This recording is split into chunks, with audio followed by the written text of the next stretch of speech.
હું Smita, Chandkheda police station zone 2. આપણી રસ્તા પરની નાની નાની આદતો ઘણો મોટો ફરક લાવી શકે છે.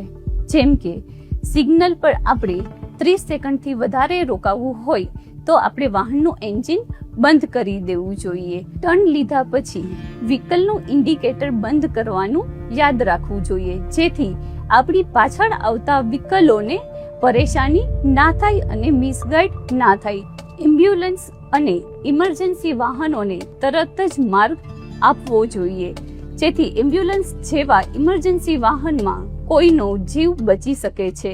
આપણે જ્યારે રોડ પર વાહનો ચલાવીએ છીએ ત્યારે આપણે જે લેનમાં હોઈએ એ જ લેનમાં વાહન ચલાવવા જોઈએ. હોર્નનો અનાવશ્યક ઉપયોગ ટાળવો જોઈએ.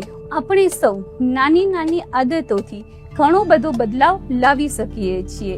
સમજદાર ડ્રાઇવિંગ એ જ સાચી સલામતી છે. ડીસીપી ઝોન 2 પોલીસ હંમેશા આપ સર્વની સેવામાં હાજર છે. માહિતગાર રહો, સુરક્ષિત રહો.